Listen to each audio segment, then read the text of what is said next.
Kapamilya, balik teleserye na nga ba? Bakit nagkomento ang mga netizens?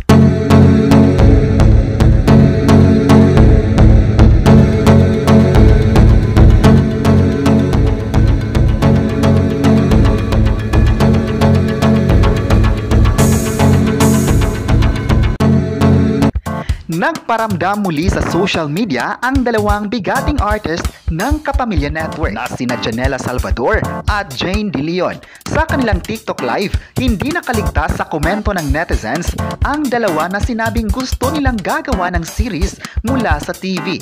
Ayon pa ng netizens, bagay kung gagawa raw ito ng GL series na paniguradong aabangan ng lahat. Maalalang noong nakaraan ay natanong din ng dalawa sa isang media conference ng Darna the TV series kung payag ba silang gumawa ng GL series. Ayon pa sa pahayag ng dalawa, bakit naman raw hindi? Kinilig ang netizens sa ilang photos na sweet ang dalawa. Parihong bida ang dalawa sa kakatapos lang na serye na Darna the TV series sa ABS-CBN. Makikitang buhis-buhay ang performances ng dalawa. Ngunit nagawa pa rin nila ito ng tama. Sa pagpapalabas ng serye ay most watched episodes ito sa social media platforms. Di may tatanggi na gabi-gabi trending ang mga videos nito at dahilan na tumakbo ito ng ilang episodes. May nagsabi din na malakas ang Darna the TV series sa madla at alam din ng mga viewers kung gaano kagaling ang dalawang kapamilya artists at maging ang iba pang mga kasama nito.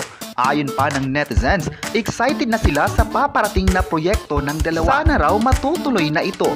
Marami din ang naghahangad na makakabalik na sana sa Philippine teleserye ang dalawa at gagawa ng fantasy series na Jezebel. Ayon pa ng mga netizens, ang dalawa isa sa mga talents ng ABS-CBN na kuminang ngayon sa Philippine industry. Most followed celebrity ito at in-demand artist ng henerasyon. Hindi talaga humihinto ang mga netizens sa pangungulit na sana gagawa sila ng GL series. Sa ngayon ay wala pang inanunsyong proyekto ang dalawa at dapat aabangan na lang ng lahat ang mga unexpected projects sa kanila. Ayon pa ng mga netizens, alam ng lahat kung gaano kagaling ang dalawang artist at paniguradong hindi ito makakawalan ng ABS-CBN. Maalalang maraming bumilib sa karangalan nila, sa kakayahan nila at bagay na ikinatuwa ng mga kapamilya. Sana bigyan pa ang dalawa ng ABS-CBN ng bigating teleserye dahil deserve nila ng projects. Nagpapasalamat din ang dalawa sa mainit na pagtanggap ng fans sa kani-kanilang ganap sa buhay. Kahit wala pang announcement sa mga project, ngunit patuloy pa rin silang minahal ng mga netizens. Kayo, ano ang masabi nyo na posibleng mapapanood muli sa isang project sina Jane De Leon at Janela Salvador? I-comment na kung proud ba kayo sa kanila at huwag kalimutang i-subscribe ang ating YouTube channel.